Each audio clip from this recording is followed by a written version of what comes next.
Well, hello everyone. How are you? I hope you like my newest Dollar Tree treasure. Look at this. It's the same as the moon thing. It's got the little light in it that changes. Now it's the fortune teller one. Is that not the cutest thing ever? I'm feeling the fall. I'm kind of thinking, I'm getting into this kind of spookiness and I want to decorate. I want to decorate for Halloween. I last year I was ambitious and I decorated for fall. Like I did a fall decor kind of thing before I did the Halloween. And I think I'm just gonna go all in and do Halloween decorations this year. I just kind of feel like it. I'm just being wild. I'm sorry it took me a little longer to put up another video. I've just been so busy with the end of the summer things and just trying to enjoy every last minute of summer with my kid. Um, he loves being outside. He loves me taking him everywhere we can go. So we go all over. He does not like the winter. He gets very depressed in winter. So I went to the surgeon. And yes, indeedy, pumpkin seedy. It is a surgical need. I am going to have surgery to repair the rotator cuff tear and the bone spur in it. And apparently my bicep is also severed off of the bone. So I'll have a rotator cuff repair, scrub out, take out the bone spur that's trying to fill up the hole, the tear, and reattach my bicep. When I was in there telling him, how it happened, and I'm kind of, showing him, the ways that it happened, that, okay, my youngest three, mom was six, but the youngest three were born in 2 days less than 1 year, which meant that I needed a triple stroller wide, a triple stroller long, a triple jogging stroller, a double stroller, and to carry 3 car seats and lift them all up into their car seats. First, it was just lifting him, and then just carrying the twins in carriers each, one on each side, and then kind of carried him kind of by his neck like a cat. Um, and like people were so freaked out. I mean, like I say, they didn't even open doors or anything. So here I am, trying to butt myself through a door with, holding all 3 kids at the same time. And so then, the strollers had to be taken apart and then their frames and everything, and then putting them back in the back of my SUV and reaching over my head to get the SUV, and I'm not that tall, and then the laundry, and I'm just telling him all these motions, just that, 'cause he was like, well, how long has it been hurting? And he said, it's obvious I'm in a ton of pain and I could have surgery as early as next week. And I said nope, because I've got to take my kid places still. I can't be out of service until the weather changes a bit and it's cold. So I pushed the surgery out until the end of October. But I'm still just in a lot of motherfucking pain. So I don't like to record and stuff when I'm in a bad mood because I'm in so much pain. Um, I'm still doing physical therapy just to keep all the tissues and surrounding structure really strong so that when I get the surgery, I will keep it moving, because it kept getting totally locked up, to the point where I could not move my entire right arm. So yeah, that's that. I hope you're all well. I'm still looking at your comments. I can't get back to all of them because it hurts even when I try to type. Um, because it's on my right hand, my right arm. Even when I try to type, it hurts. So I'll try to get back to, each and every one of you, because I love your comments, but just know they're right now keeping me going, because right now the whole community is kind of under fire, and some channels that have a lot of subscribers and a lot of money have been doxxed and hacked this week. They all have spoken out about a certain creator who had gotten in a ton of lawsuits last year she lost the lawsuit. She got sued for what she said. Basically, she was in a big lawsuit with Tati. And Tati is not online anymore. But I don't know how this chick has this kind of money to be sued by somebody like Tati and keep going and then keep having her flying monkeys dox people. But the common denominator in the ones that have all been hacked are that. They were also talking about Kylie Rodney. From what I can see, the common denominator in how they got hacked was, I believe, they were all using StreamYard, and they were all using TeamViewer, TEAM. I'm not saying teen, and they were all, from what I can see, not using a VPN.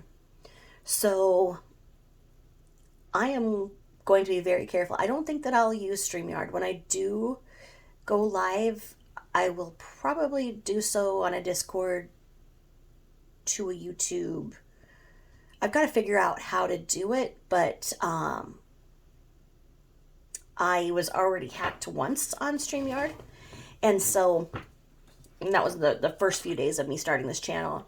After I was on a creator who doesn't remember me or doesn't know me, his channel, the very next day my brand new account was hacked.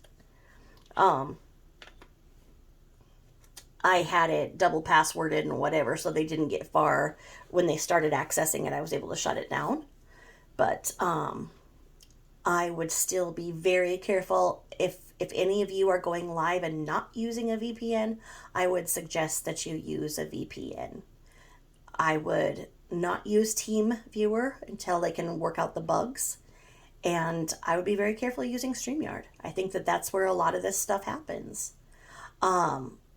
And then lock down your stuff. Don't have everything that you've ever done be on your Facebook set to public, so that then when you do get hacked, they find everything. I mean, it boggles me. It boggles me how somebody can talk for 7 years about how they've been so victimized and blah, blah, blah. Yet they had everything set to public. But, you know, who am I to speak on people who don't remember me? I guess they're that famous. But anyway, maybe not 7 years, maybe just 2, but you know, you gotta just kind of fudge it a little here and then. I don't know. You know how they say not to meet your heroes? Not to fulfill a fantasy, because it's never going to be that good. You know what I mean? I think that's really true in this case, because when I first started listening to someone who's famous, so famous they don't understand or don't remember me, I really thought this would be a good person for me to talk to, and kind of throw out my ideas and kind of where I was in the situation, because I was really trying to form my opinions based on what could be proven, not by just pure speculation or gossip. And although this person was repeatedly mean and patronizing towards me, I figured that,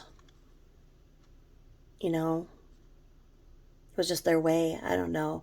But the more mean things that I hear about this person who doesn't remember me, it really disappoints me that a person of such stature would say such mean things.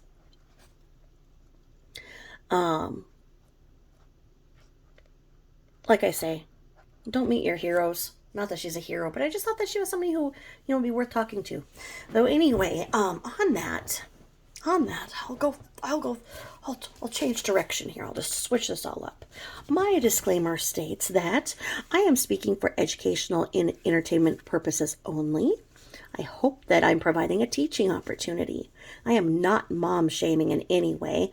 I am instead advocating for those that couldn't advocate and advocating for those that may still need a voice.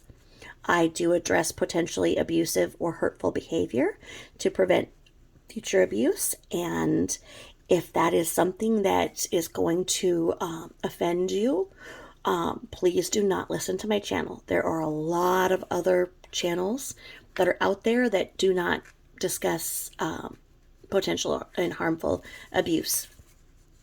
The person or people that I talk about are public figures, as they had made themselves public figures by putting themselves out there on public forums set to public.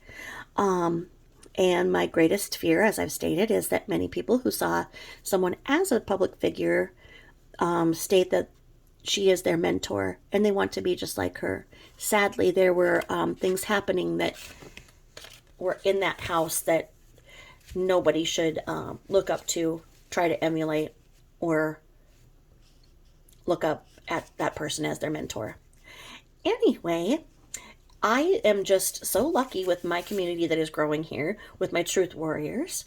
I just love you guys. You guys are just so nice, and in the comments you guys talk back and forth with each other and answer things back and forth and answer what I say. It means you guys are listening to me, and I am flattered. People around this house don't listen to me often, you know. Go around talking to myself, making jokes, and they just kind of look at me weird. But anyway, as the continued reminder, we are truth warriors here. Look at your fortune. We are truth warriors. We are not twats, and we don't accept twats here on Watts Island. We are truth warriors. Got it? No twats on Watts Island. None. No twats. If you're a twat, go away. I mean, it's been a wonderful, this thing has really worked. So, I mean, if you're in the workplace or otherwise at school, whatever, and you got a twat in your classroom, just grab a Post-it note and do this and say, no twats. Fuck away from me if you're a twat. Because it seems to be working really well. I wish I would have found this trick earlier in my life. So, on my live a couple times back, a couple chapters back, I think that I had explained why I troll that walrus of a woman that I troll, and I had explained that she gets animals to like be her sidekicks because no one would be her Ed McMahon, you know. She can't find a co-host. So she goes and gets animals because she has the mentality of a 4-year-old and goes into pet stores and gets these animals and then, you know, talks about how and what she's going to do with these animals, which is not in line with what they need. And so most of the time, pet stores do not sell to her. They will argue with her and tell her how they should be cared for. And she'll say, no, I'm going to give them this. I'm going to give them that. Okay. So she gets these animals and exploits them for views. Whatever somebody else has, she wants, so that then it will get her YouTube views, which will ultimately get her Patreon, what do you call the other thing? Super chat, because that's her goal. Her goal is money. So somebody on here, I guess, was like, oh, who's abusing animals? Who's doing this? It's the person that I troll on my other channel. My other channel is called The Real C, so C*NT, The Real Kunt of Brookline. Okay, that's the name of my channel on the other one. And it won't make any sense to you if you just pop on and listen. My BFF on the other side of the pond is Jules, JOOLS, and she is in mourning right now because her queen has passed on, and so she is not on YouTube right now. A lot of their telecommunications are down, and they need to only talk about sad topics right now. And so she's not on right now, but if you were ever to go over to Exposed by Jules, she reviews the videos of this person. This person has killed birds, lizards, dogs. I don't want to talk about what all she's done. She has taken advantage of mentally compromised people, bullied them into sending her money and opioids. I am not a troll for the fun of it. I am a troll because YouTube would not deplatform her. So I began exposing her on a channel, and I'm not talented with the computer. So then the other lady who was on this other forum with me called the Gossip Bakery. I started making videos to kind of tell Jules about what she was doing, and then Jules was able to take over another channel that was doing really good videos, and so she took that over, and now she can record the videos and show them. So I was talking about them, now she can show and tell. And so if you ever want to go down a rabbit hole, Google Lori Beth, LORIBETH, interview outfits. Just do it for the fun of it.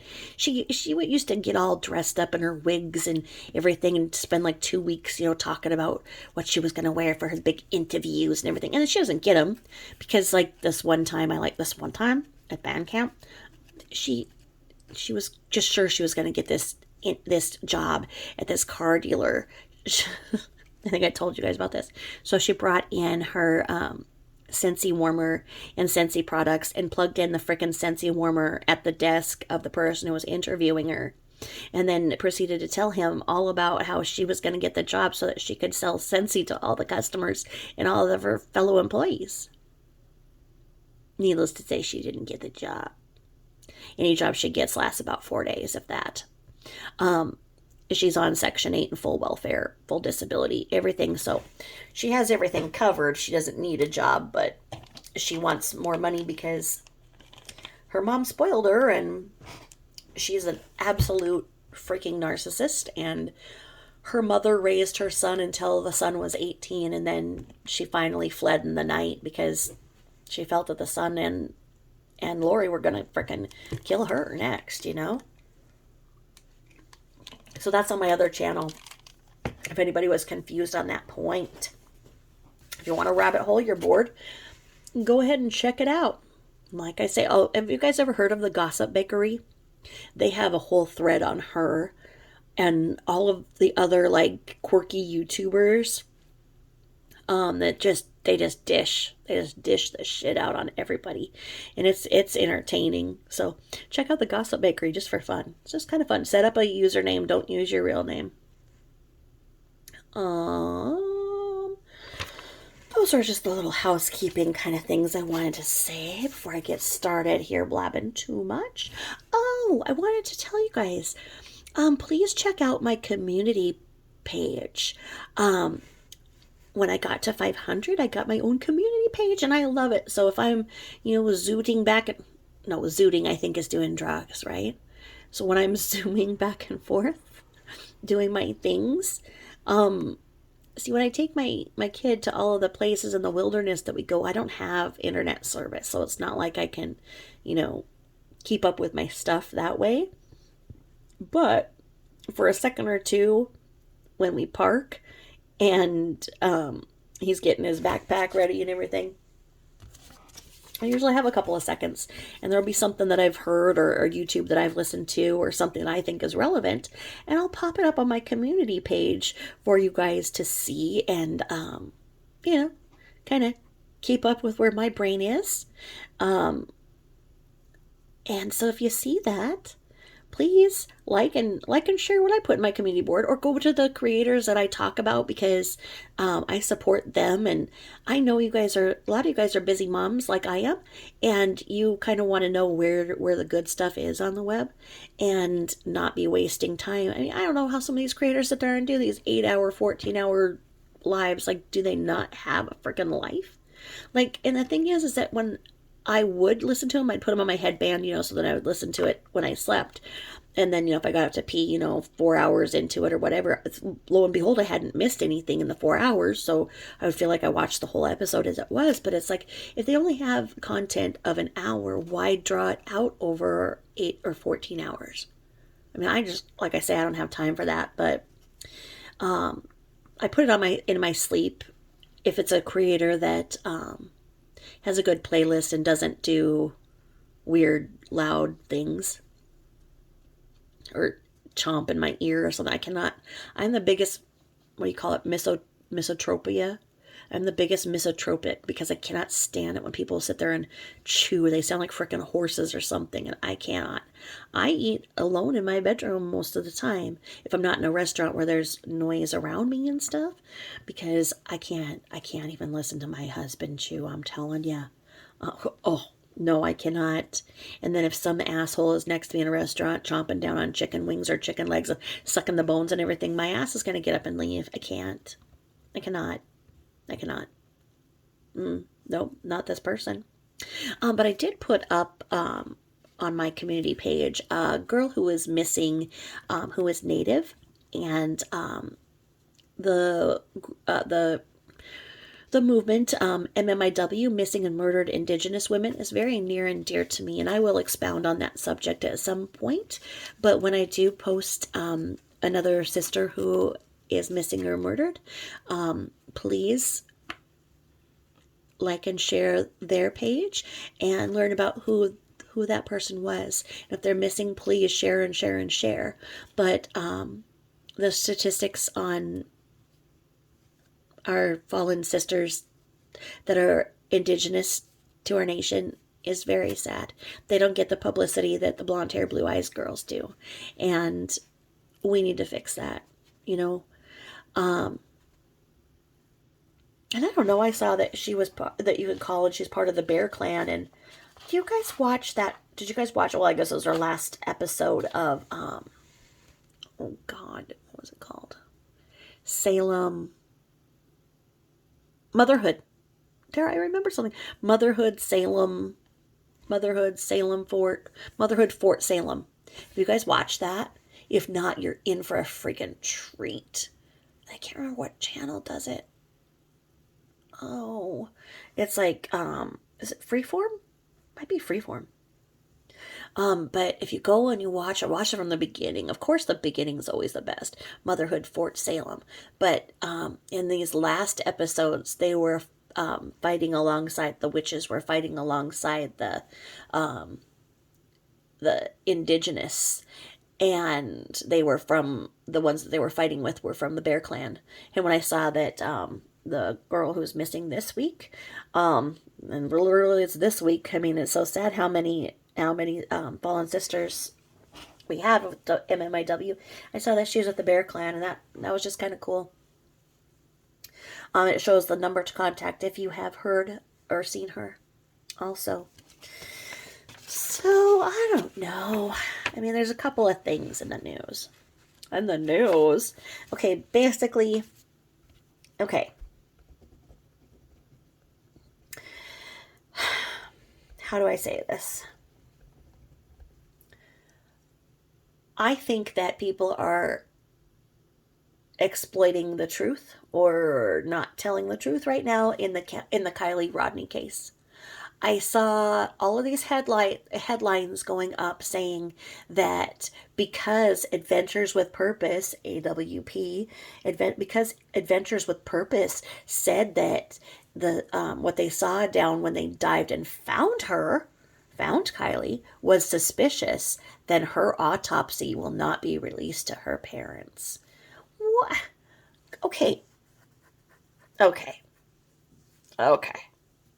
Number one, autopsies do not get released for a minimum of 6 weeks, more likely 8, especially in a case such as this where toxicology is going to say a lot. Okay, toxicology is what takes so long. An autopsy, is performed, in the first 72 hours of the body arriving. And the medical examiner has that as a piece of his investigation or her investigation. The medical examiner does a full report. The autopsy is one piece. Toxicology is a second piece. So they're doing this whole investigation. They do, 90% of it and whatever. And then the toxicology comes, and then they, go back and cross their T's and dot their I's and show how the toxicology affected their findings, etc., etc. Okay? So right now, while we are at week 2, they would have never had the results of Kylie's autopsy. That's absolute malarkey. Okay? So who's ever so butthurt that Adventures with Purpose found her body is the one that's leading that narrative that, well, because of what they said, we can't release this. So let's see here. The sheriffs said that they went diving and that she was not in that water. When Adventures with Purpose came to them, as they yield to law enforcement in any county, they are very, very diplomatic. They said, hey, we've got some new equipment. We're kind of in the area. We've got some more advanced equipment than you do, and we're already here. Do you mind if we take a look? And they're like, do what you want, but you're not going to find anything. Well, what was it, in less than freaking 3 minutes, a total of 13 minutes, they found and identified her vehicle, and her inside? So who would be saying right now, well, because of what they said, you can't get the results? Would that be Deputy Dumbfuck? I think so. It's like, you can't feel sorry for law enforcement when they act like that. They are underfunded. We understand that. But this is your opportunity to speak on that point. This is your opportunity to say, hey, we are underfunded. If we had the technology that this search group has, because they have been able to get this through private donations, then we could have been more useful in this case. And because we have only limited options available, we are thankful and we yield the power to Adventures with Purpose, who will bring answers to a very, very heartbroken family. Why can't they do that? Why? Do you know that if you study criminology and you go and you study policemen, do you know that the one who is corrupt is more likely to stay on the force longer than the one who is a whistleblower? The one that goes along with status quo will make rank above somebody who wants to go that extra mile? Sad but true, folks. We see it all the time. It's a proven fact. They need to speak up. They're just like DSHS, Child Protective Services. When they fail, and they fail all the time, they're always like, well, it's because we're underfunded. Well, state what you need. State what you need, and the community will meet that. But if you want to be this mysterious, cloaked entity that doesn't do your job, that we see over and over, that people report things, and then the child ends up missing or dead, and you say you can't speak on it because it's a confidential issue, and no, it's one or the other. Like, come on, people, say what you need to get your job done. People will listen to that. But everybody's sick of this bullshit of just hearing all the time that, oh, well, we're underfunded and we don't have enough manpower. Well, tell us what you need. Because we're not buying the stories anymore, So I think toxicology will tell us a lot. And I imagine that they're still, looking at suspects. I think that there were a lot of people who were afraid of coming forward because they were underage and drinking and whatnot. I think that that's what a lot of it is. I don't think that so much of it is, that they were, being nefarious in a big murder plot, but I don't know. It's going to be interesting. A couple of people have been found recently. Did you guys hear about Crystal Mitchell? She was a beautiful, beautiful lady. And she was a single mother, right? Well, she's a single mother working in an apartment complex. And she started dating this dude who was 37. It looked like he was a frickin' roid-raging, abusing roid a roid abuser, just all pumped up, "Ooh, I want to pump you up. Oh, I'm going to pump you up," that kind of guy. So he was a Marine. And so she's a single mother, has two girls, and she works in this apartment complex. And this guy comes in to rent an apartment, and she told her mom that, well, because he passed the check for the apartment, I think he is safe. I feel very safe with him because he passed that check. Well, later on, we who are watching this case would see that, okay, that apartment did a financial background check. It did not do a criminal background check. So the finances are what she saw and what made him eligible to rent. And also, most background checks, I didn't know this, but I found this out when I was looking at this. Most background checks only check for the state that the person pulling the background check for your business is in. To do a federal background check, it's much more invasive. So if you get somebody moving here from another state or whatever, they don't say anything about that. A Marine could easily say he was restationed. So turns out he had just gotten out of jail for domestic abuse with strangulation. So here he is, this roid-raging douchebag named RJ, who was a Marine, as I said. Small penis syndrome, anyway, let's say. So he beat up his last girlfriend, strangled her.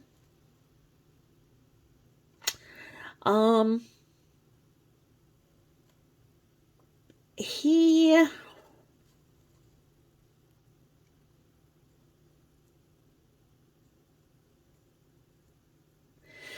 took the 30-year-old Crystal Mitchell on a vacation. They went to San Diego. Okay. So they go to San Diego, right? And they stay with another couple. So they stay with this other couple, right? And they were overheard fighting. Okay. This was actually in 2016. So July 10th of 2016. I'm going to tell you why this is relevant this week. So he takes her down to San Diego. They go and stay with these friends. And the friends could overhear them fighting. Now, what I couldn't understand is if they were at the friend's house or if they all were staying like in a motel next to each other. Okay. So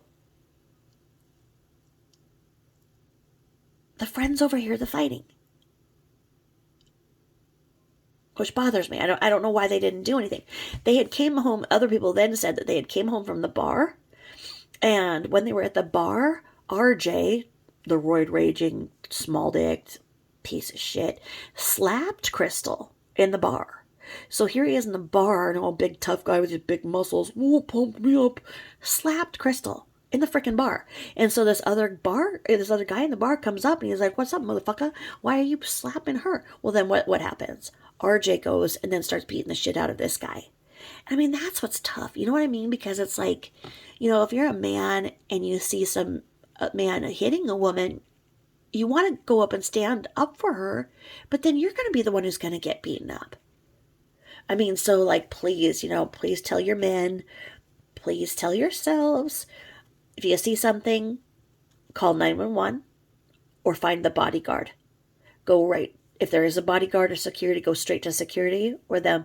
Do not interject yourself into two people fighting. It never ends well, and you will end up being the one that then he will focus on. So he slapped her in the bar, which is rare. I mean, if you think about how many high-profile cases you can think of where they have footage, security footage of the woman being assaulted. I mean, this is really rare. I mean, this was in public. If he's that bold to slap her and fight with her in a bar in San Diego, what the fuck was he doing in private? You know what I mean? So I mean, it's really really interesting. So they go home, fight continues, right? Well, friends wake up, find her dead. She had contusions, bruising all over her body, head to toe. She had a fracture to her voice box. They use the word voice box. What is that? The hyoid bone. So he fractured her voice box. What did he do to the last girlfriend that he was in jail from? He strangled her. Okay? This roid-raging piece of shit had a real problem with strangling women. So, like I say, she's a single mom, thinks, oh, yeah, he must be trustworthy because he just passed his background check, where I work, so he could rent this apartment. How wonderful. He's just a nice single man and a Marine and does a lot of steroids, but that's okay. And thinks he's wonderful, right? Oh, her friends saw the red flags. Her friends were telling her, hey, this motherfucker isn't, Did she listen to the red flags? No. Because what happens then, just as we're talking about SW, CW, when those friends come forward, when the abuse is fresh, and that couple is still in that, honeymoon period and everything, that gives the abuser more traction to isolate their victim. And then those two are together against the world. The triangulation, right? Oh yeah, that was happening. There were red flags all over with this. But they couldn't do anything. She wouldn't listen. She was saying that she just felt safe with him. She felt safe because he passed the background check, right? Well, so then this douche, he leaves. So they're on that vacation. He leaves her. The friends, knock on the door, try and find her. They find her beaten, bloodied, voice box broken. Where is he? Where is he? This vacation was in San Diego. Where is he? Huh? Well, he fled to Mexico. Because that's what roid-raging piece of shit abusers do, right? They flee. They flee. Because what are they going to do? What are they going to do? Take responsibility for their actions? No. So then this is what's really cool, okay, is that her mom's name Josephine, she was a cop when they lived in Guam. So when Crystal was little, her mom was a cop. And her mom became a detective. And this mom was in for the ride. She was in for the kill. The local cops weren't doing anything. They couldn't find him. They didn't know he fled to Mexico. This is the end of the story. I'm telling you in the beginning. So, she wouldn't give up. She went and she took custody of Crystal's two little girls. Okay, so that's good. And she started circulating all of these pictures of roid-raging douchebag. I'm gonna put that picture on my community page. I'm gonna put a pic of this douche. Because the picture to find him is kind of funny. RJ. So, couldn't find him, right? So this happened, back in, 2016? Yeah, June 10th, 2016. So anyway, the Marshals finally put up a $500,000, $50K. It was $50K. It was the most reward that the Marshals have ever put. I wanted to say $500,000 because I think it's weird that the Marshals have only put up that much because they said that was the most reward that the Marshals had ever done. But get this. So this dude, he fled to Mexico. They know this now. He fled down to Mexico, and he went all the way down into, I think he went to El Salvador. Did they say he went to El Salvador? But he taught English. And so this one student that he taught knew just enough English to call and say, I think that this man in the picture is my teacher here in Mexico. So it all went full circle because he fled. They would have never found him. He's down there cocky enough to teach English. Marshals aren't going to find him in Mexico. It's hilarious. Well, can you imagine, though, that you're taking an English class and you don't speak a word of English? But this dude does. I mean, how did this guy see this picture? I mean, he must have been online or something, right? And he sees this picture. And it's only because the mom had been doing everything she could to circulate pictures to find this asshole. And so, you don't want to ever celebrate, anything.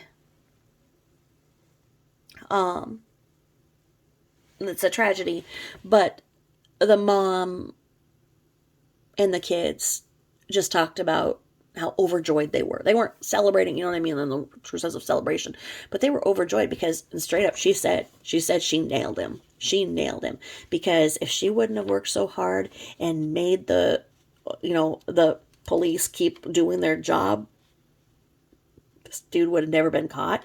They wouldn't have been, circulating the picture of RJ like she did. But I think it's just beautiful, and it's karma all the way around because he goes and teaches English to a person who then figured out the words to call and turn him in. It's just awesome. It's just absolutely awesome. And then this dude is going to get the reward. I think that's great. I really do. And then, okay, so what was the other? Okay, well, I don't know. Fleeing to Mexico made me think of, okay, do you guys remember? I was having this conversation with myself, and I'm like, fleeing to Mexico. Who else did that? Who else did that? And I was like, oh my God. It was that Survivor producer.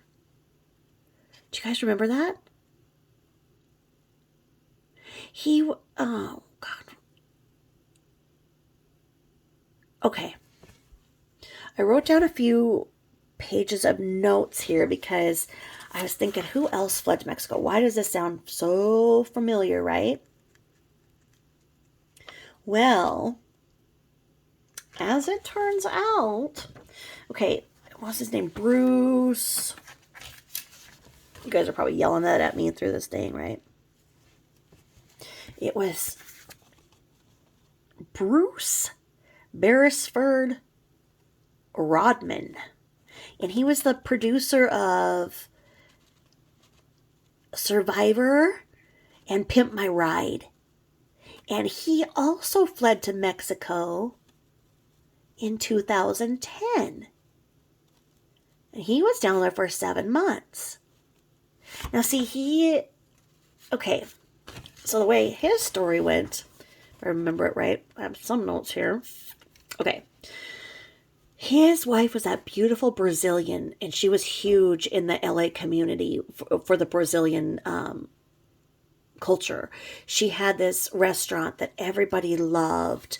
It's called Zabumba, Zabumba. So her name was Monica Burgos, Burgos. She owned that, and she just did so much for the community, and everybody loved her. And they had 2 children, which were 5 and 7. And he took them down to Mexico to celebrate her 42nd birthday. And they stayed at the Moon Palace Resort in Cancun, okay? Now, kind of the same thing happened because he took her to the motel room after they were observed fighting. And they were fighting so loud that other people in other rooms were calling and complaining. And what I have never understood is, how did the kids not hear that? Do you know what I mean? Like, were the kids so used to hearing them fight that they didn't say anything? Because she fought and fought with him. And the neighbors even said that she was crying for help. Okay? So, as it turned out, do you guys remember when she was missing? Oh, no, she wasn't missing. He was missing. Because, okay, so she was missing for 3 days. That's right. Do you guys remember this? I just could not get this out of my head once I heard this one news story that was just out the last couple days. But, she was screaming, asking for help and everything. Room service calls up and he's like, "Oh, everything's fine. Don't send anybody." And then the next day, he called and said that he couldn't find his wife anywhere. He said that she had been out because it was like the day before her birthday, or a couple days before her birthday, and she had went to the spa and she'd been shopping all day, and then she just didn't come home. She didn't come home. And everybody's like, "Oh, yeah, she did because we heard you fighting." And he's saying, "No, that wasn't coming from our room." Well, it was. And so he reported her missing. And they did find blood in that hotel room, right?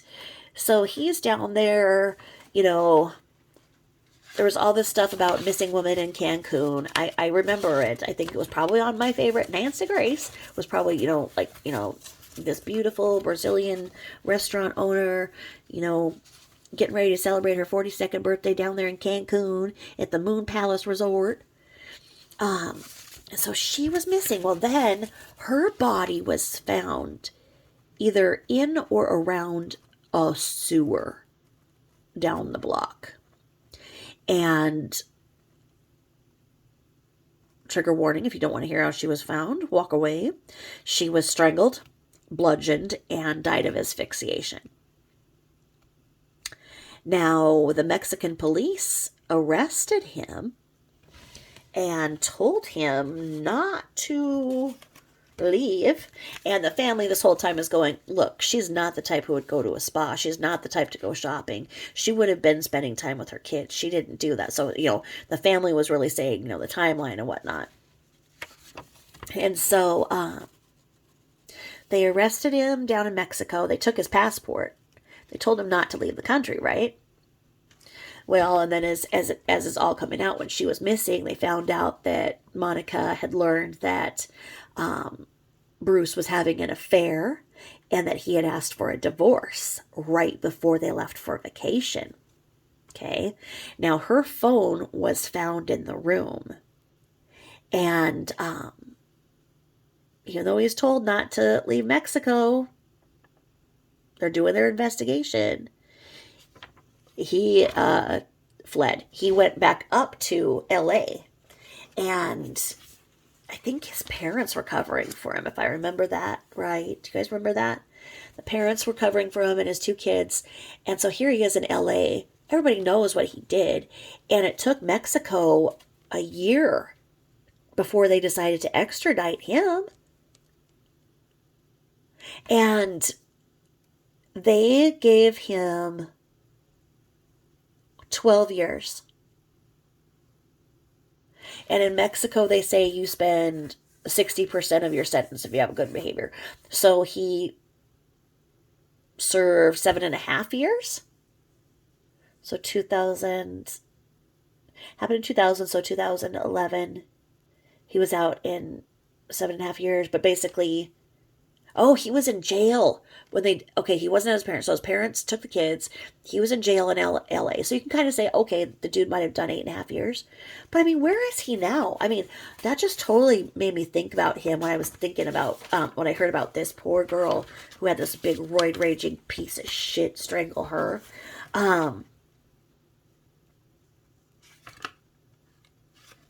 He's out then. What has he been doing? I mean, he's done his time. He did his 7.5 years in Mexico, 1 year in LA. So what has Bruce been doing? Is he a producer? What do his people around him think of? Did you guys know that means he's free? He's among us? I never put that together. I hadn't thought about this case until I thought about that douchebag. Like, wait till you guys see the mugshot I put up. You're gonna laugh. I guess that he was nowhere near as buff or anything when he was apprehended. I guess that he kind of had to slow down on the roids. Okay, so then the other one that was big news this week is just so sad. Did you guys hear the case about Eliza? And she was found. This was so sad. Okay, so basically right now, you see these headlines this week, and it's like, don't ever run alone. And I don't know, guys. I don't know that we want to say that, because so many people do run, and this woman ran for how many years? Nothing happened. I mean, how do we say this? I mean, but say in the comments if you agree that women should not run alone anymore. Are we to that point in our society? It's, these horrible monsters in our society seriously mess around with our potential for exercise, because children used to be able to, go on their bikes and blah, blah, blah, blah, and do all this stuff. But how many of us don't let our kids go as far as we once did because of all of the horrible things that have happened? And now, I mean, I don't know. I mean, this case is absolutely terrible. So Eliza was one rich lady. She was beautiful too. Blonde hair, green eyes. She was a preschool teacher, and she was super, super rich. Her grandfather gave her a portion of his 3 billion with a B fortune. And so she had a lot of money. So she was a preschool teacher just because she loved to be one,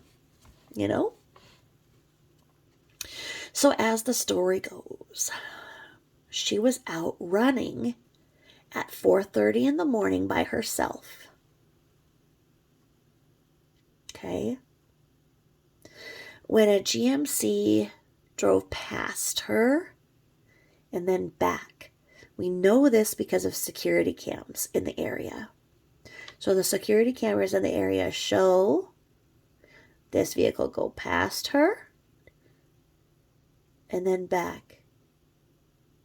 And then she fought like hell. The perpetrator tried to pull her into his vehicle, and she fought with everything she had, which you should. If somebody is trying to take you to an alternate location, you need to fight with every single thing that you had. You cannot let them take you to a secondary location. The chances of you surviving being taken to a second location are very low. Teach your children that too. Tell them to bite them. Bite, kick, scream. Do anything you can. Do anything you can to get blood all over where they are, blood all over where you are, blood everywhere. Their blood, your blood, because that will help them find you sooner if it's possible. But if you can at all, you just cannot let them take you to a secondary location. And she freaking knew that. She fought so hard. She fought so hard that this dude's sandal came off. It was one of those champion sandals, those man slides. They're the black rubber with the kind of cuff, and they usually have like the red and blue and the white C, champion slides. So she fought him so hard that one of his sandals fell off at the scene. Okay, so he drives off with her. And she's not ever seen alive again. Now, when she did not come home, the husband called 911, said, look, she didn't come home from her run. And they're going, okay. And people are going, okay, she's super rich. Your wife is super rich, and she's now missing.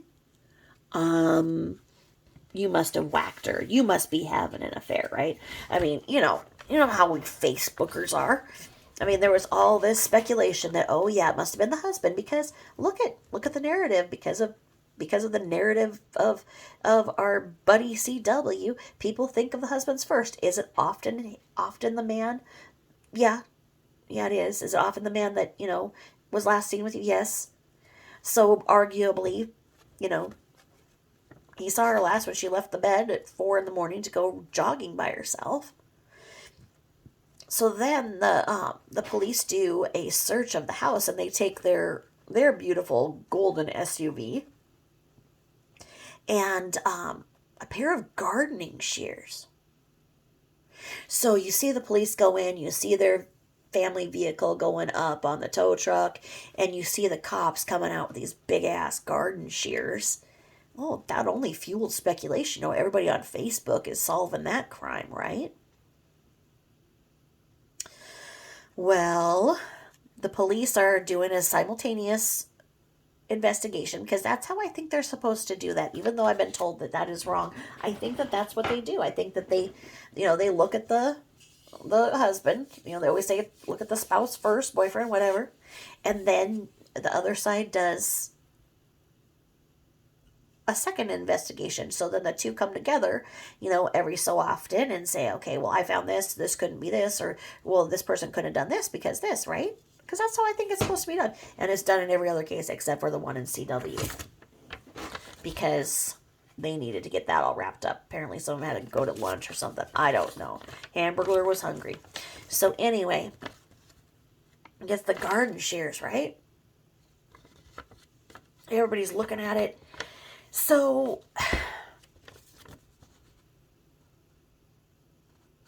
this was in Memphis. They tracked the license plate, right? Duh, they had the security camera. Well, here's the thing.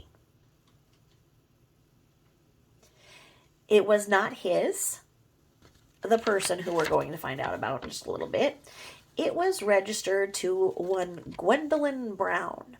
Now, Gwendolyn Brown is not very happy that her name's all over the news, that her vehicle was identified in the kidnapping of Eliza, a very, very wealthy woman.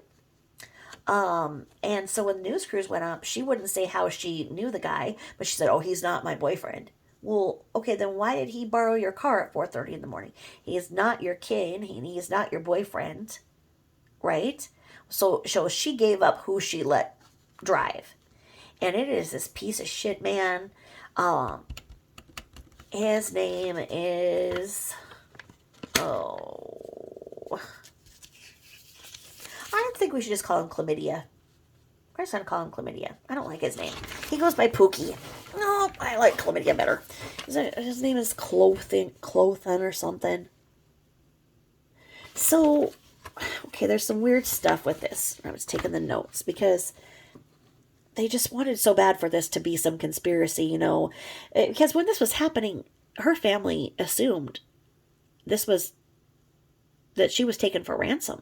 They're going, okay, please let us know where Eliza is. Just call whoever. We will set up the money, and please bring her alive. Please do not harm her. That's what her family is thinking, right? Well, when when Gwendolyn says who she gave it to, Pookie had a criminal record going all the way back to when he was 12 years old. Okay? So when he was 12, I don't want to say it on this channel because I'm going to get in trouble, right? So what would make you register as an adult if you were 12 years old? Right? Get it? Okay. So then when Chlamydia was 16 years old, he kidnapped a man walking home from a party at like 2:30 in the morning, shoved him in his trunk. This lawyer's name is Kemper. And he shoves him in his trunk, drives him to an ATM. And the dude, when he gets out of the trunk and everything, is making so much noise and everything that the police were called, and Chlamydia was arrested and charged with kidnapping at 16 years old. Okay, we're seeing a pattern? Well, guess what? He was sentenced to 20 years. So back in 2000, he was 16. He was sentenced to 20 years for the kidnapping and attempted robbery of this man named Kemper, right? Well, on good behavior, of course. He got out in 2018, it looks like. God, I just love our system. So anyway, here's the thing. Is that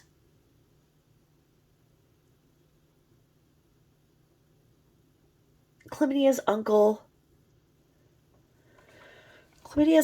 works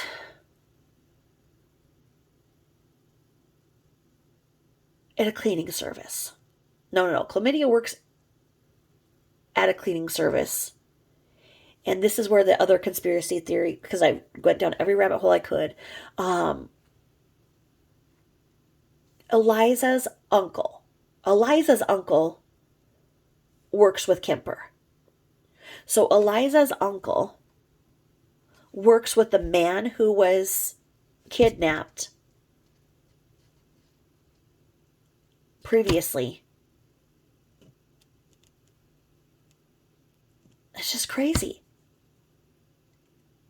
So then people are going, okay, is that just a weird coincidence? That the uncle works with the lawyer that was kidnapped. So Eliza's also kidnapped by this man, and so was a coworker in his office. That's just weird. I mean, it's a weird coincidence, but I mean, I don't see that the family would have had any motive. So I don't understand all the rabbit holes that one's going down. I don't get it. But I mean, it's just terrible because she was then found. And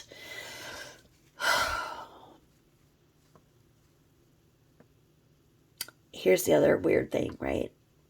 Did you guys catch this when you guys were hearing about this story? Is that the police went on a lead and they found these tire tracks to this address called at 1666, number of the beast, Victor Street. So it was on Victor in person, but just those numbers there. The investigators could smell decomp, and they went to this vacant duplex, and they found Eliza near the stairs. I mean, what kind of a piece of shit? I mean, his I can't even tell you guys all this guy's criminal record. I mean, I'm just looking at this. I'm shocked. I mean, 12 years old, he's registered as a... At 16 years old, he kidnaps an attorney. He grows up in prison. Gets out. And then brutally murders this woman. Now, because she fought so hard the DNA was on his sandal. So she fought him so hard she pulled off his freaking sandal. Good for her. I mean, so then because he had served time, then his DNA was in the system. And because of the security footage, it's all there. But look at this. I mean, if all of that stuff wasn't available, then they would just be suspecting the husband, and everybody on Facebook and social media would have convicted the husband because it's the husband. But no, I mean, look at these things. And then, they're trying to say the husband was doing this. The husband wanted the money. The family did it. I don't know. I think it was just, he's a piece of shit. And saw a beautiful woman running and thought he was going to have his way with her, and she beat the shit out of him. And because she did, I mean, if it's the only thing you can do is leave the DNA somewhere, just do it. So those are the cases that have been in the news this week that I've been just kind of watching and perusing and going down the occasional rabbit hole. But I had to stop everything when Neeks Peaks put up a new video.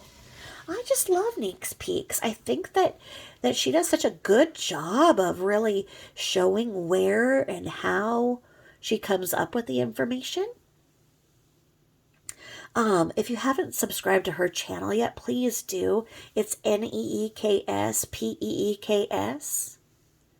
It's just phenomenal. She just does these little vignettes, and they're like 8 or 9 minutes long. And you learn so much. I'll watch it and I'll have to stop several times because then I'll take notes, and then I'll, see, oh my gosh, this fits in here, this fits in here. And I went back to the one that she did, I think 2 weeks ago. And I saw the part where the kangaroos were saying that they are trying to file a wrongful death lawsuit. That this is old, but they wanted compensation for the burials and the funeral. Okay. Well, I thought that she had life insurance. I thought that Mama Ruse had life insurance on them. Doesn't that cover that? And suing him, he didn't have anything because their daughter made sure of that. She put him in bankruptcy 2 times over. So what did she get? Is that how the lien is on the house? If somebody can clarify that in the thing, I'd love it. And then another part of what Neeks had put in there, is that part where Cindy is talking about how from the time of the confession to the sentencing, CW could not even have a letter, any visits or anything, and the public defender was able to be the intermediary and talk to them. And Cindy wanted to speak to him, but the DA refused. I mean, why was the DA able to do this? Why did the DA not allow CW to have any letters or any visitors or anything up until the time of sentencing? Why? If they had done their job right, so many of us wouldn't be staying up nights going, this doesn't make sense, this doesn't make sense, this doesn't add up. And I think that's wrong. I don't think that that's common. I don't think that I've ever heard of that. It's really, it's disturbing. There's so many things that are disturbing about this. And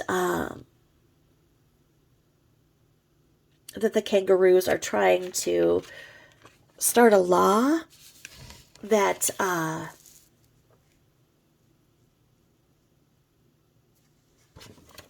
would make it illegal to defame a deceased person. Okay?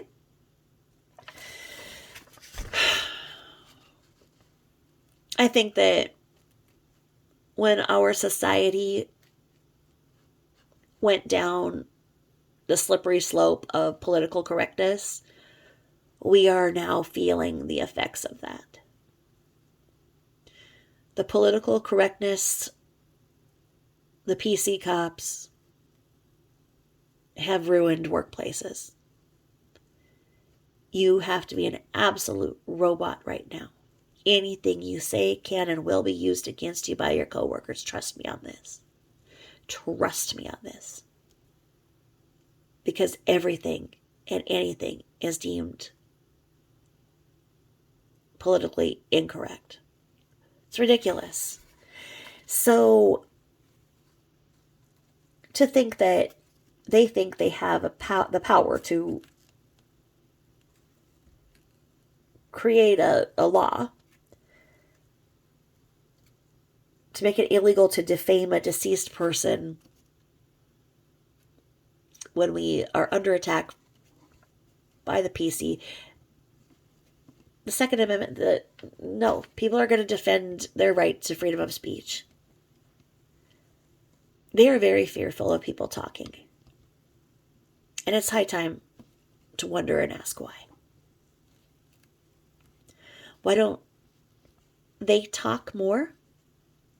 And why don't they shed light on what really happened? Because they know.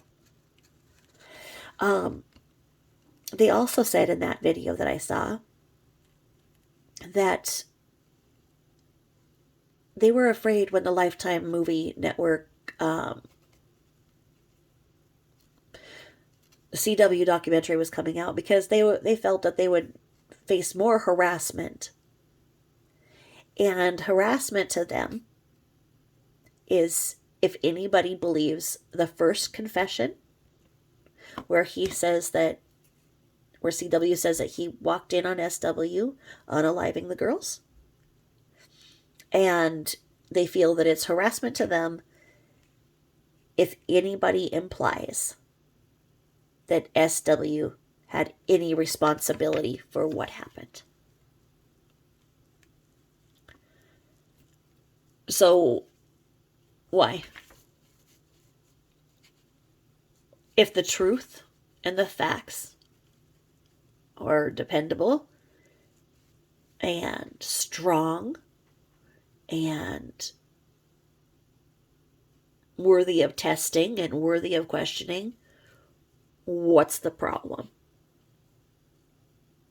Why do they feel it is harassment if people are saying with the truth and the facts that this could not have happened in the way that it is stated? That is not harassment to them directly. Let's not forget that in the interview where her supposed teacher that she just loved said she came to him because she felt that she did not have anybody at home who loved her. That she, in fact, didn't know her father preferred her brother. That, in fact, that teacher had done more for her than her father ever had. Okay? So, there were problems in that family. She left North Carolina for a reason. Okay? She stated she didn't want her parents taking care of the kids on more than one occasion.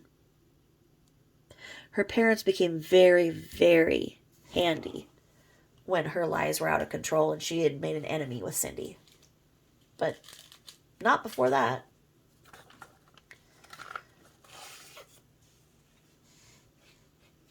The parents need to really, really look and evaluate what the dynamic truly was. Because in an interview, they said, and this is on Neek Speaks, when they were asked about this, they said, "Did you see this coming? Did you ever think this would happen?" And Father Kangaroo said, "No, They were incredibly happy, extremely happy. Their perfect marriage. No, no. Couldn't have seen anything like this. No, no. Well, you know what? That's not true. It's not true. Kangaroos.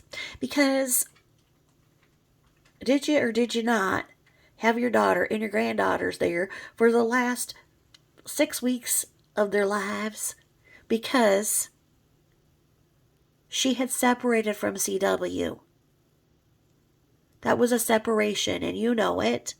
So how can you say that both things are true when even the person who was interviewed by WRAL and stated at Mamaru's workplace that SW was there because she had separated from CW and she was bringing the girls in, and CW came in and CW was acting real weird. Huh? How come Mamaru's coworkers knew it? Because at the hair salon, everything is gospel. You know it. That's where the honesty comes out. That's a therapy session. Getting your hair did. They're not doing your hair. They're looking into your brain. You know?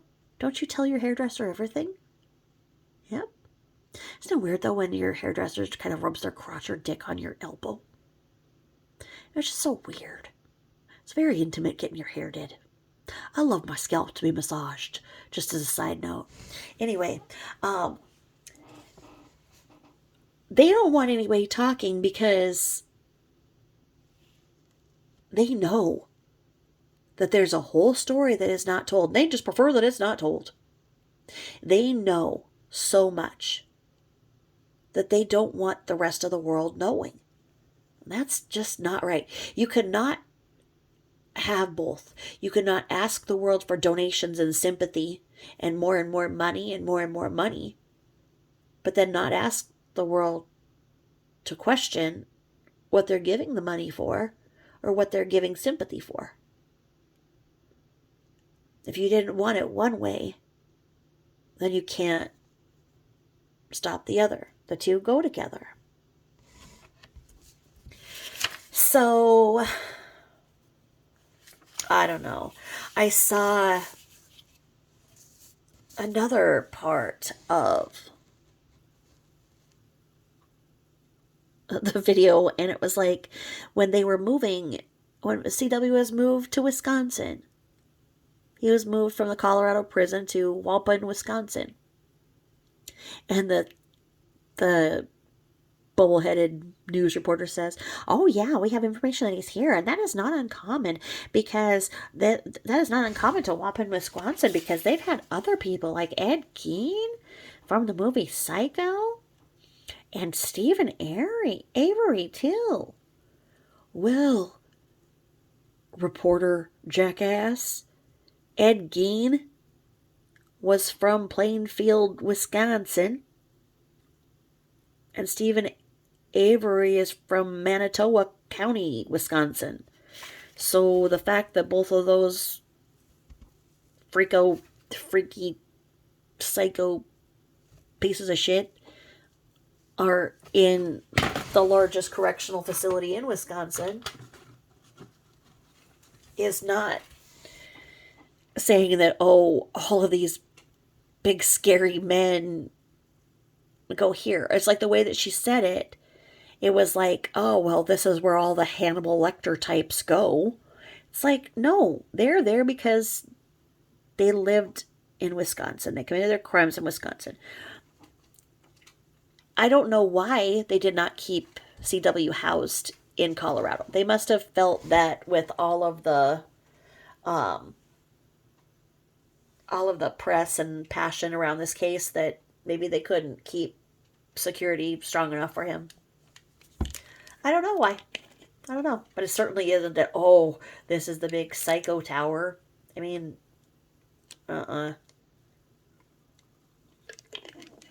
Anyway, please check out Neek's Peaks. Her stuff is copyrighted, so please always be respectful of that. She does not like anybody to, review the videos themselves, but to share on your own community page is allowed, as long as you cite her as the creator. So I don't know. I don't know about them kangaroos.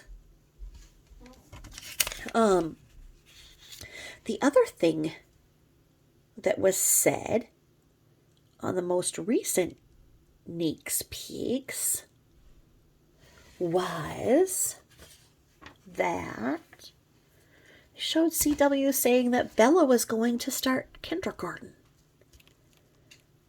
And we've talked about that before. There is no way that she would have placed for kindergarten. No way. No way. And when I've said that before in chats, that she needed speech therapy, she needed PT, she needed OT, that is not anybody's fault, okay? If your child needs those services, please get them those services. That is not your fault. There are a multitude of reasons why a child would need that, okay? Prematurity,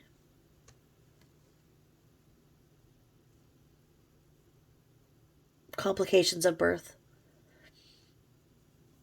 unexplained reasons.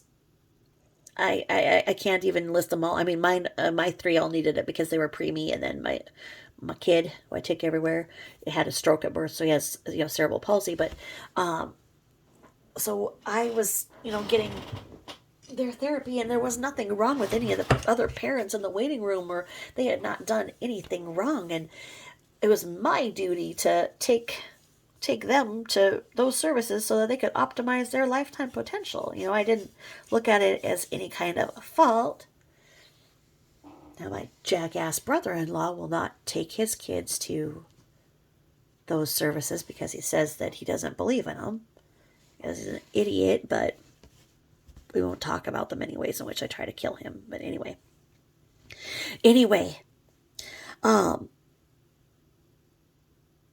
when I say it's not anybody's fault, in the same vein, we do see that SW was not giving her girls the best chances for them to succeed in school. Now, she misspells everything. If you look at her stuff, it's really amazing how many things she misspells, and it makes you really wonder what was going on with her when she was in grade school, because for the types of misspellings, those are things that you would have learned to have spelled correctly, in 3rd and 5th grade. Even when she was saying about, was it Bella picking out clothes, or was it Cece saying how she's a little women, like WOMEN instead of woman, just things like that. I mean, she really couldn't spell, and her speech pattern is very, very odd. It's interesting. So, I mean, certainly, on our community here, we have mothers that really care about their children and want to become better mothers and want to know things. So I am certainly not saying that anybody in our community who is getting those services for their family has done anything wrong, but we can look at SW's parenting and see that she was not properly educating her girls. Do you notice how many times she says to Bella, especially, say this, say that, say this, say that, tell them this? That's not right. You don't do that to a child, because then that's not allowing them to form their own language and for them to see a situation and assess it properly and say things that come to their mind and let them exercise those brain synapses, if you will. But I certainly do not feel that she would have passed any of the basic. I don't think that she could say the alphabet. I did not see those girls doing the alphabet, coloring. You never saw them doing anything like sensory, like playing with Play-Doh or painting or anything. And it was brought up to me by my best friend who was watching this, that basically the playroom was set up like a little preschool, right? SW loved all the praise for her home interior designs. And the reason why they all look so beautiful is because she spent all her money. Yeah, couldn't we all have beautiful looking houses if we didn't care about how much money we were putting ourselves in debt? Yes. But people were just like, "Oh, wow. It's the Taj Mahal." Well, let's respect and compliment the person who doesn't have much, who makes something look beautiful by their own craftsmanship, rather than praising somebody who did this to put their husband and family in debt. Let's stop saying, "Oh, she did this and she did that." And yeah, I mean, it did look like a preschool. It really did. But we don't see her in there sitting down with the girls, reading them those books, or letting them sit in there and look at the books, or sit down at the little table and play. And arguably, so you say, well, you don't see everything that's on film that they do. Well, that, as my best friend pointed out, that room had never been touched. It was immaculate. I mean, my kids' playroom, you couldn't see the carpet half the time. I had a little child's gate on it, and I would stick them in there when I'd be doing the laundry across the hall or whatever. Cooking, I had it, so I could cook, do laundry, anything I wanted to. But you know what? They could get that room as messy as they wanted, and I had my other room, where people would, if people were coming in, or I wanted one room to myself where, I could go and sit and do my college work or whatever. But I let them have the one room where they just had toyland, It's amazing how they can always pull those things out of the toy box, but they can't ever put them back in. But the amount of time that she had them put behind locked doors with no toileting privileges, 15 hours out of a 24-hour day, does not allow a child to learn properly. I had somebody jump my ass on another channel because I had said something about the girls being locked up for 15 hours, and somebody jumped my ass and said, "That is not true. Those girls got out plenty and they went to preschool." Well, yeah, the preschool was a rather recent induction. The damage had already been done. Yes, they were locked up for 15 hours. 6:30 p.m. to 6:30 a.m. is 12 hours. 12 to 3 is another 3, which adds up to 15 hours. Now, when they were in preschool, Monday through Friday, they did not have that 12 to 3 lockup session. And yes, it was behind closed doors. The bathroom that adjoined their rooms was locked. In her words, so that Bella doesn't get to see in the night. That planting that kind of shame and weirdness in a child is just wrong. And you know what? The kangaroos have seen and heard all of this, and they were witnessing it all, and they didn't stop it. And so they want to pass laws to silence everybody about what they saw. No. It was disgusting that they didn't speak up. And I think that they need to focus more on that, and wonder why it was that they didn't step in and stop that behavior. And I think they did on the last 6 weeks of their lives, because I don't think those girls were being locked up. I think she shared a room with the girls. That's all there was, the room in the house. And she wasn't able to lock them up. And people say she wasn't posting during that time. She was. She was posting, but you know what? Was she just only texting? I mean, do we just see texts? Was there no Facebook? And then somebody wrote me the other day, and they said that they had heard that she went and gave birth in North Carolina. And I'm going, what? What? No.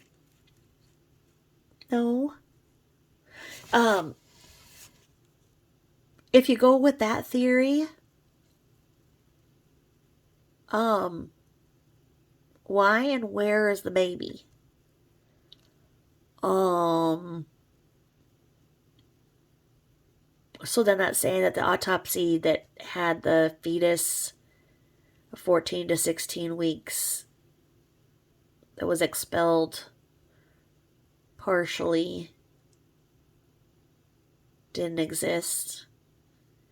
And that, so that you're, I mean, if somebody was to say that, then they would have to say that the whole autopsy is bunk. And that means that anything else that was questioned in the autopsy can't be questioned, because you're saying that the whole autopsy was fudged. So then, what? So then all those texts that we have about her saying that she didn't want to keep the baby, that she canceled the ultrasound, that she wasn't going to be a single mother, that she was spotting and cramping, that all of those texts to her friends.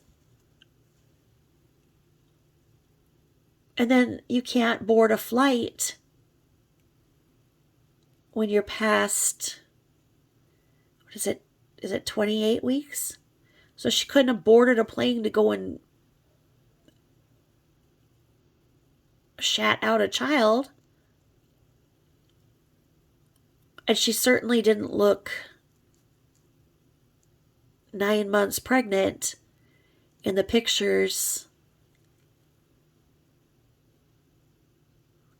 right up to and before she left. So I mean, if somebody is saying that she gave birth in North Carolina, which I don't believe that, I think that I don't think that's a very, I don't think that would be said by anybody that has 2 brain cells. I don't know. There's no way. I'm trying to think of how that could add up, but no. So then that's saying that what, the Roos have a pretend empty coffin and burial site for Nico, and that the weight of the fetus, oh come on, there's no, I'm not going to go down that rabbit hole. Nope. No, I'm not going to. I don't know who said that, but it's weird, and nope, not going to do it. Nope. Not going to do it. So anyway, on Neek's Peaks, one of my subbies, who I just love, Jax, was saying that the director of Primrose, Amanda Thayer, became one of SW's downlines for Thrive. Isn't that interesting? So how did that go? The chicken and the egg. What did Amanda tell SW that the girls should go to preschool at Primrose because she is the director there, and that was a little arrangement? Was that what CW had to get the money out of his retirement fund for? Was there tuition? It's said that you can't get money out for anything other than a life-changing event, and so it is assumed that money was to get out for a divorce. But I don't know. Because then if you go with the theory that Child Protective Services said that they needed to be in a preschool, and that Primrose was one of the schools that accepted, it gave families in crisis a waiver for tuition, then the director, who was SW's downline, would have to know that her upline was having a continued family issue. Interesting. Thanks for that info, Jax. Thank you. Thank you for the love. And then it is said that because when she flew back, and then turned around and went right to Arizona for the big MLM fest. CW had the girls, and it was closed that Friday before what had happened. So it was closed Friday, August 10th, 2018 for, I think, a teacher day. I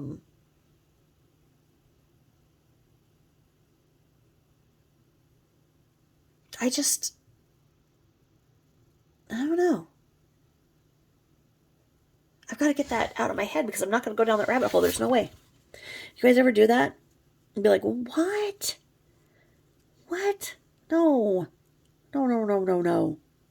But some people say anything to get views too. And I can say that every single one of my subbies, you, truth warriors, are here because you are responsible with the truth. You want to learn more. You are responsible and careful with the truth, and you are open to having higher elevated conversations. I adore every 605 of you, and I'm so proud of you all, and I thank you because I feel like there's some reciprocity here where I can usually give back to you guys and teach you something, or catch you up on the local news. I'm sorry I'm not doing a great job tonight. I'm just not feeling as wonderful as I could. But I hope that you think that I am earning my subs and I'm earning my views too by giving you responsible information. I'm not saying weird cockamamie theories to get views. Because whoever said that, that's weird. That's weird. But I don't know. If somebody has a test, if somebody has a copy of a test before you get into like the kindergarten readiness test, if you could look at it and kind of compare what we know about Bella and what we saw, if you could look at that and kind of comment below, that'd be awesome, and I'd be sure to mention your input. So one of the things that I am a little bit confused on is in the autopsy. Okay, they said, I think once again this was on Neeks, where they said that they held back on sharing SW's autopsy because there was a question that they didn't want the public to get a hold of. Oh, okay, because that's the way it's done, right? You don't want the public to ask questions, so you hold back. What? It's one more thing that doesn't make sense in this, but they didn't want people to infer that SW had been drinking, was drinking, had alcohol in her body in any way, shape, or form. So we talk about this, and this isn't what I'm interested in, but I'm going to mention this as we go, because that bothered me once again, because seeing that her alcohol level was 0.128, okay? That would mean that she could have, to get 0.128 would be, for her size and weight, it would have equaled 5 glasses of wine. So for her weight and size, to get a 0.128, she would have drank 5 glasses of wine. Okay? Does that make sense to you? And then they say all these things about how the body breakdown and glucose can change to this and everything. And if that's normal and that's the accepted norm and that's information that they see all the time, then why would they state that they held back on releasing the autopsy? Because of the questions that would be raised with the information of her blood alcohol level. Why would they say that if they had not seen it a million times? Like, if that was normal, they'd be like, they wouldn't have even noted it. They would have waited for somebody in the public to say something, and they're like, duh, that's from decomp. Where have you been? No, they knew it was weird. It doesn't add up. Several creators have broken it down and said that it all adds up based on this calculation and this calculation. Then why couldn't they? Why couldn't the authorities break it down? Why is it taking YouTube creators, their theories on it, and I'm still not comfortable with it? I don't get it. But when I was looking at it again, I found one more thing that I'm not sure of. And it is the level of toluene. Toluene.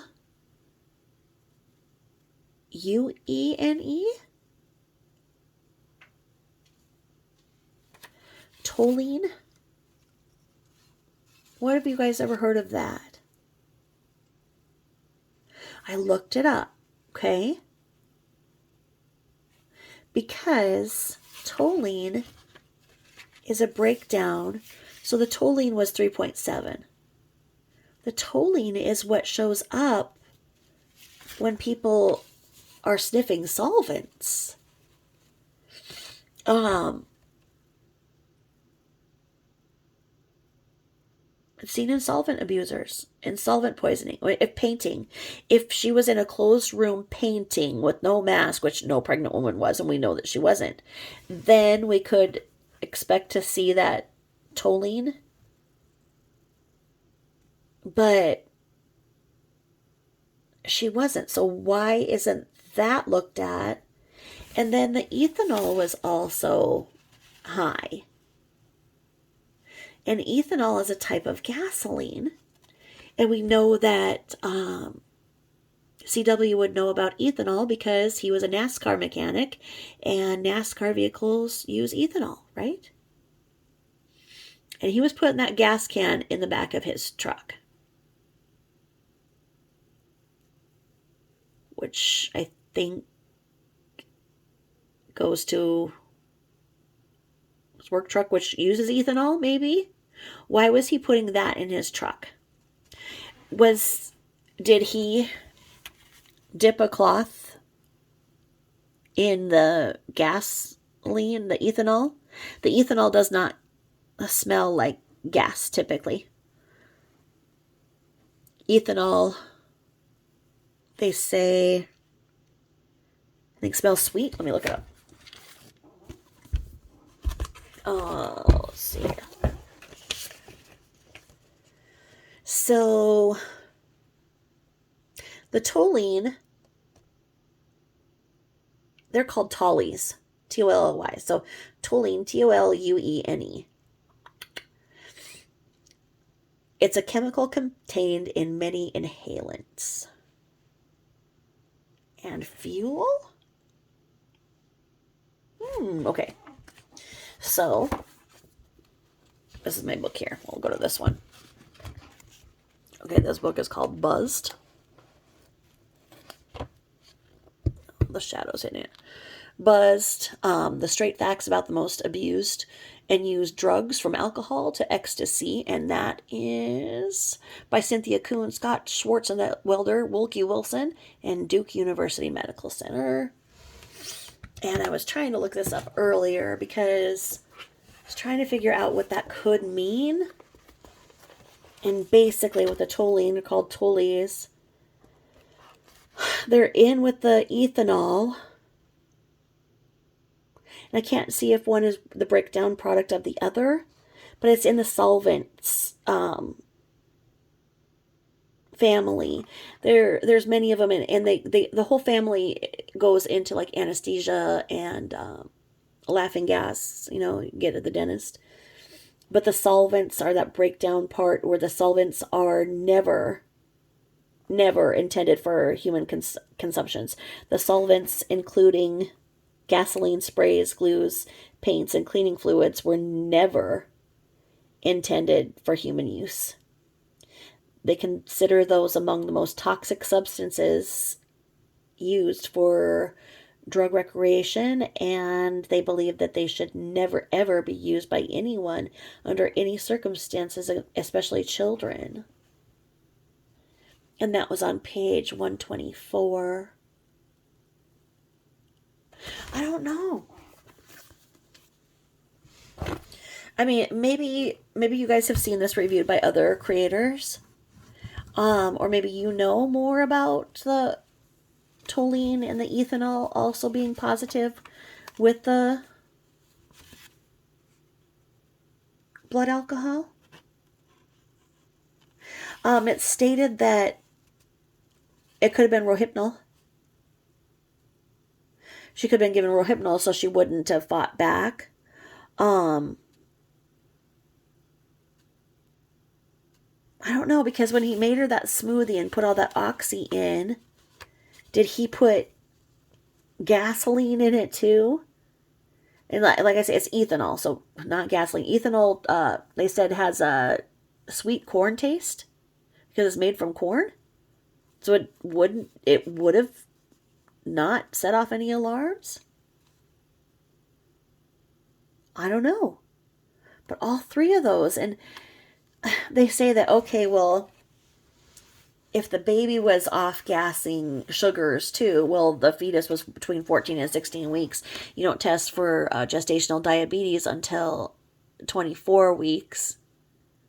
So neighbor Nate and whatever, when they were saying that she was diabetic, that didn't make any sense. She probably had like low sugar, like, you know, when you're pregnant, you feel like shit and you haven't eaten anything. Like that, like low sugar, I could imagine them saying that. But the more I look at the things in this case, I don't understand. Does that happen to you guys too?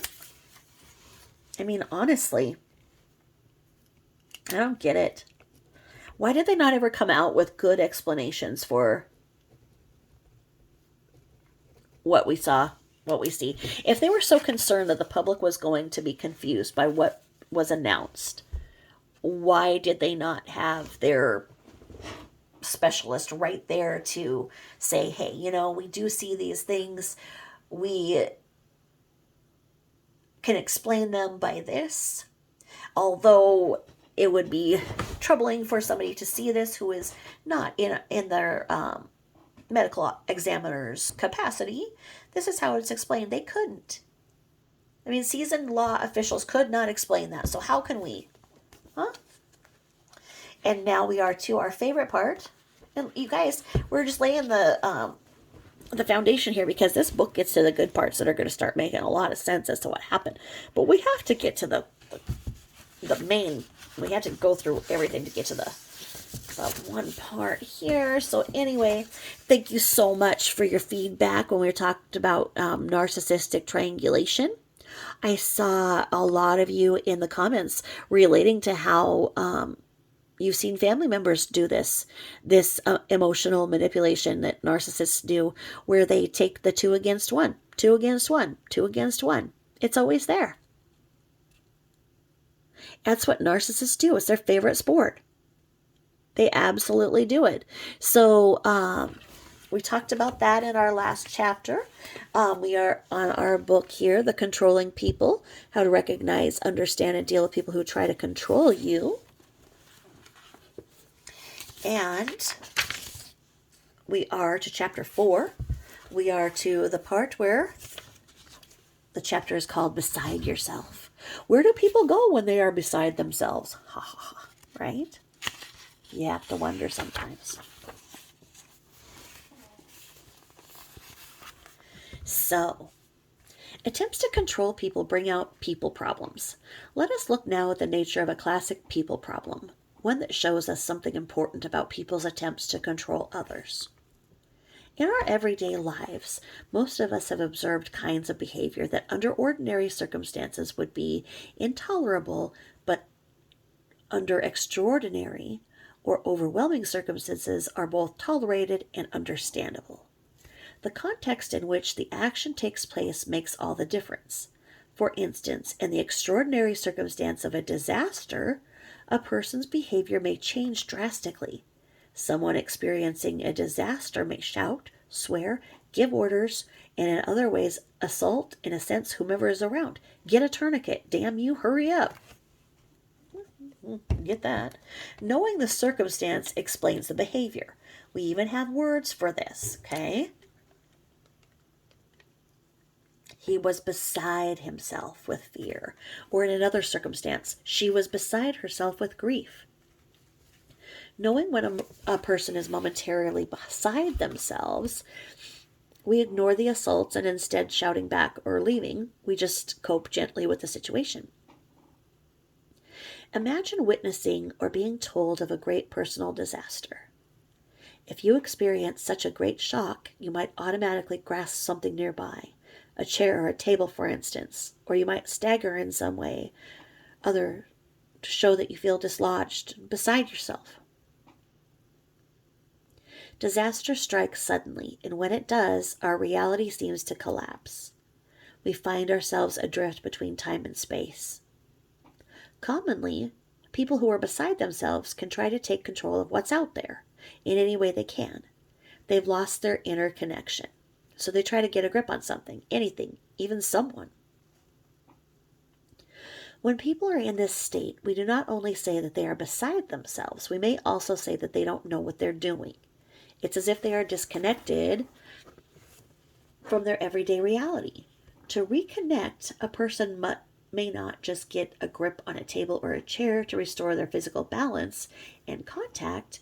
They might also try to get a grip, so to speak, in someone around them, wanting someone to be like the glove on their hand, an extension of themselves, instantly available to do their bidding. People can be beside themselves for any number of reasons, including an overriding feeling of pain, urgency, or loss. When we do not know the context, we can make sense of the behavior. When we do know the context, we can make sense of the behavior.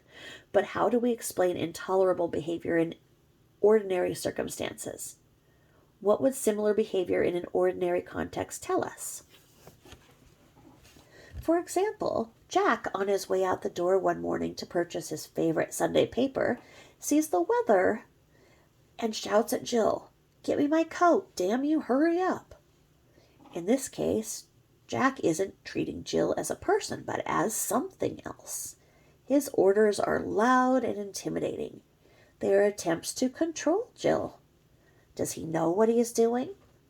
Isn't he acting as if he is beside himself, disconnected, just as if he had experienced a disaster and is trying to get a grip, metaphorically speaking, in someone around him? Doesn't he act as if he wants Jill to be an extension of himself, instantly available to his bidding? Yet he hasn't experienced a sudden disaster. If it wasn't a great shock that dislodged him from himself, then what was it? How has he become disconnected? And if some disaster had dislodged him into the distant past, leaving him beside himself, what compels him to remain so, even now on an ordinary Sunday morning? Why, like the miller, can't he relate to his wife? We will discover the answers in coming chapters, but first we will take a look at the self that is a person beside, when people are beside themselves. And that was it. That was a short little chapter. And I kind of wanted to do that one because what did you guys think of when I said that? Get my coat, damn it, hurry up. That reminded me of SW in the horrible Christmas video when she was calling Bella a Grinch and yelling at CW because he wasn't being the right kind of Santa, even though the guy was trying to do the best he could. I just think of that. I just think of the way that she talked to him was not in line with the circumstances. Here you are doing this Christmas video where it should be fun, lighthearted, everybody laughing at themselves, laughing with each other. It's Christmas, it's fun, you've got Dad dressed up as Santa. But no, SW had to act like this was a crisis because she was the producer of this production to put on fake books so that everybody would think that her family was perfect because it was perfect because she sold an MLM, right? Wasn't that all that mattered? the way that she was talking to CW in that was so sad. I mean, he is trying to do the best he can in the Santa suit, going, ho, ho, ho. And she's like, where's the camera? Oh, I left it in the garage. Probably because that's where she made him go change his clothes, right? And she's like, ah, great. Santa left the camera in the garage. I can't. Why does he... I mean, gosh. I mean, you should be laughing. You should be like laughing that your husband is in his Santa get-up. And so what if you need to go to the garage to go and get the other phone? So what? And if your child is scared shitless because they're generally locked up for 15 hours a day, so seeing anything scares them, but seeing some stranger in the house scared them, then it's your responsibility to comfort that child. But no, that was SW's production. She was producing another commercial for her MLM. Didn't anybody get the memo? I mean, honestly, why was she always beside herself? Huh? Why was she always triangulating? I saw a quote today. I'm going to put it up on my community page, and it said something like, the most cruel thing a parent can do is turn your children against your spouse. And it's just true. And I feel that in that 6 weeks, she really had the girls turning against CW. They were hearing everything she was saying, and she was saying all these bad things about him, to the effect in that hair salon when, they said he was acting weird and shady. Well, he probably walked into a bunch of women looking like they wanted to kill him because she'd been talking smack about him and how she was going to have to become a single mother, with 3 kids, and she didn't want this, and it's all because he's such a jerk and whatever, because she didn't know about the affair. The girls heard things. The girls heard everything because they weren't being locked up. So then they're hearing her talk badly about him. And he felt that. That horrible pie in the face game. Whatever. That was just sick. And the way that she's sitting there laughing about it. And laughing at him. No. That is not a way to treat the daddy. You just don't. Whatever adult issues you're having, don't give children adult issues. They were not born to take on your issues. They were not born to fight your fights. You fight your fight and let the kids have a childhood, for fuck's sake. Honestly. And with that, my friends, I'm going to close.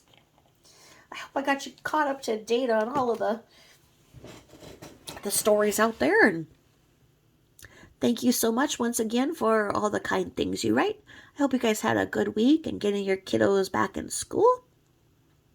This was so weird because I didn't have any kids to send to school this year. I've got 3 in college, but they do a lot of it online nowadays. So lots of studying around here, just not having me get them ready, and it's weird.